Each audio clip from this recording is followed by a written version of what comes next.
టీఎస్టీజీ POLYCET 2024 సంబంధించి final phase యొక్క web versions అయితే నిన్నటితో కంప్లీట్ కావడం జరిగింది. అదేవిధంగా మరి ఫైనల్ ఫేజ్ యొక్క సీట్ అలాట్మెంట్ ఎప్పుడు రిలీజ్ చేస్తారో డేట్ అయితే చూడబోతా ఉన్నాం ఈ వీడియోలో. మనం చూసుకున్నట్లయితే డీటెయిల్ నోటిఫికేషన్ వీడియోలో ఉన్నప్పుడు చూడండి, ఫైనల్ ఫేజ్కి సంబంధించి ఇక్కడ క్లారిటీ ఇవ్వడం జరిగింది. మనం నిన్నటితో వెబ్ వర్షన్ కంప్లీట్ అయింది. అదేవిధంగా provisional allotment of seats on are before 13/7/2024 అనమాట. అంటే జూలై 13 లోపు అయితే మనకు మీ యొక్క సీట్ అలాట్మెంట్ అయితే రిలీజ్ చేస్తారు వెబ్సైట్లో వచ్చేసి. మనకు బిఫోర్ అన్న కాబట్టి 12th రోజు రిలీజ్ చేయొచ్చు, 13th రోజు రిలీజ్ చేయొచ్చు. ఓకే, అది కన్ఫర్మ్ చేసుకుందాం.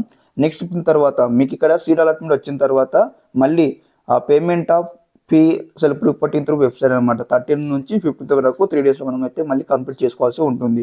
స్టూడెంట్స్ ఇక్కడ డౌట్ అయితే ఉండడం జరిగింది, అన్నమ్మ ఇక్కడ ఫస్ట్ ఫేజ్లో సీటు వచ్చింది, అదేవిధంగా మళ్ళీ సెకండ్ ఫేజ్లో సీటు వస్తే మళ్ళీ ఇక రిపోర్టింగ్ చేయన్నా, మళ్ళీ అమౌంట్ కట్టానా, పే చేయడం మనకు ఫస్ట్ రిపోర్టింగ్ పేమెంట్ ఏమవుతుంది మన ఒక స్టూడెంట్స్ డౌట్స్ అయితే ఉండడం జరిగింది. నేను అది కూడా స్టెప్ బై స్టెప్ అయితే అప్కమింగ్ వీడియోలో చెప్తాను మీకు, ప్రతి ఒక్కరికి కూడా ఏం చేయాలని కూడా.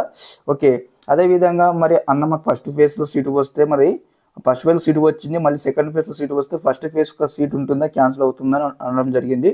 అది కూడా మీకు క్లారిటీగా స్టెప్ బై స్టెప్ అయితే అప్కమింగ్లో చెప్తాను. ప్రతి ఒక్కరు ఇంకెవరైనా సబ్స్క్రైబ్ అయితే వెంటనే సబ్స్క్రైబ్ చేసుకోండి. అదేవిధంగా మీ ఫ్రెండ్స్ కూడా తెలియజేయండి. ఏమైనా క్వారీస్ డౌట్స్ ఉన్నట్లయితే ఒకసారి కామెంట్ సెక్షన్ కామెంట్ చేయండి. నేను ఆ కామెంట్స్ చూసి కూడా మళ్ళీ రిప్లై అయితే మేము ముందుకు వస్తాను. ఓకే, మనకు సీట్ అలాట్మెంట్ అయితే ఖచ్చితంగా 13th రోజు నైట్ వరకల్లా మీకు అయితే రిలీజ్ అవుతుంది, లేదంటే 12th రోజు కూడా రిలీజ్ కావచ్చు. మనకి ఇక్కడ బిఫోర్ అని ఇవ్వడం జరిగింది కాబట్టి ఓకే, మీరైతే ఎటువంటి టెన్షన్ పడకండి. ప్రతి ఒక్కరు కూడా ముందుగా ఆల్రెడీ తెలియజేస్తా ఉన్నాను. ఓకే, అందరికీ నమస్కారం. జై హింద్.